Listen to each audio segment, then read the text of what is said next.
Hello friends, कैसे हैं आप लोग। सबको मेरा जय भीम, नमो बुद्धा। बाबा साहब अम्बेडकर लाइफ और मिशन में समाज समता संघ सुधारवादी दिशा में आगे बढ़ रहा था।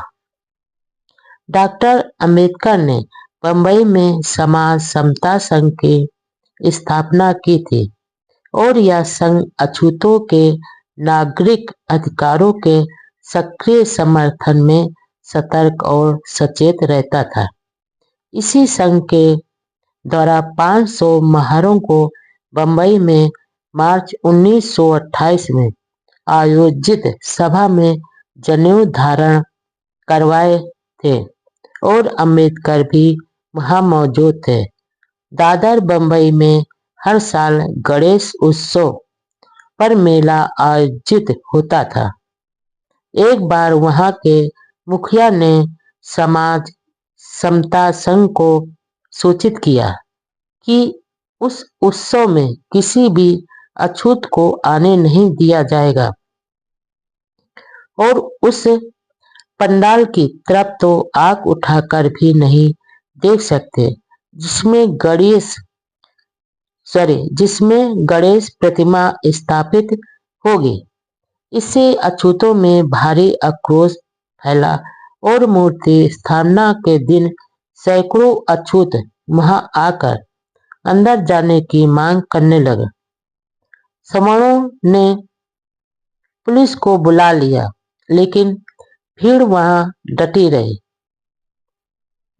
थोड़ी देर में वहां अम्बेडकर आ गए। उन्होंने एक और आक्रोशित भीड़ को शांत किया तो दूसरी ओर उत्सव के आयोजकों को समझाया कि यह एक सार्वजनिक उत्सव है और इसमें भाग लेने के लिए अछूतों को नहीं रोका जा सकता। इसी बीच भीड़ बढ़ गई और उनकी मांग को नजरअंदाज करना मुश्किल हो रहा था। आखिर आयोजकों ने मजबूर होकर अछूतों को पंडाल में आने की छूट दी। केसरी अखबार के संपादक बाल गंगाधर तिलक के पुत्र श्रीधर पंत तिलक बाबा साहब के सामाजिक आंदोलन से काफी प्रभावित थे और इनमें बढ़ चढ़कर भाग लेते थे। दोनों में सगे भाई से बढ़कर प्रगाढ़ता थी।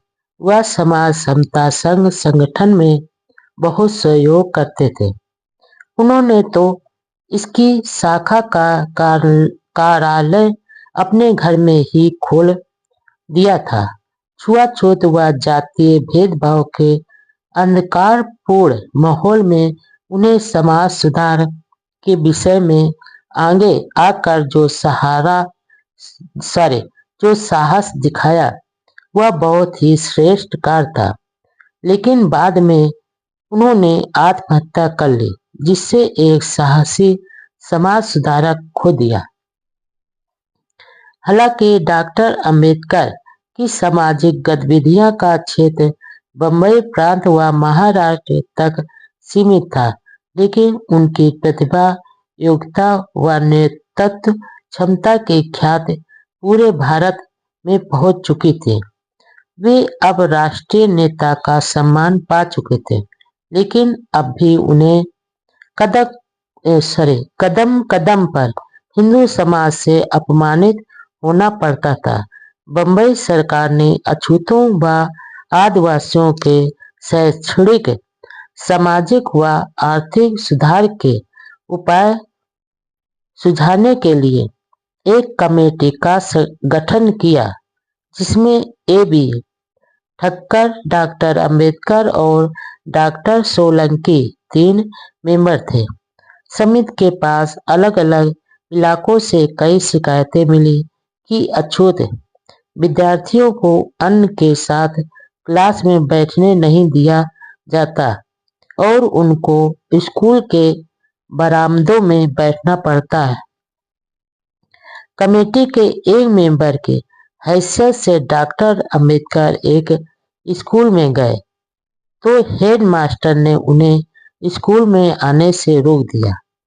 23 अक्टूबर 1929 को खानदेश के एक दौरे पर अंबेडकर का फिर ऐसे ही अपमान किया।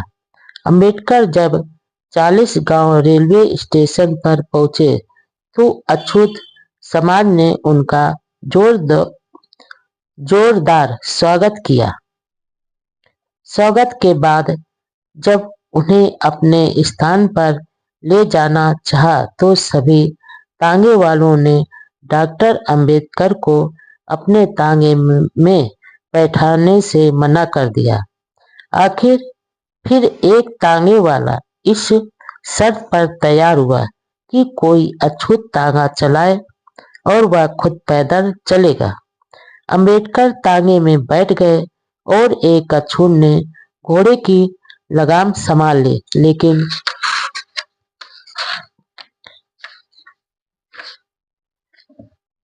से तांगा चलाने का अनुभव नहीं होने के कारण घोड़ा बिदक गया और तांगा पलट गया।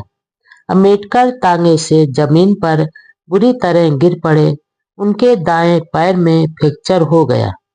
बाबा साहब कई दिनों तक खाट पर लेटे रहे और पीड़ा झेलते रहे। इस चोट की पीड़ा उन्हें उम्र भर हल्के रूप में सताती रही।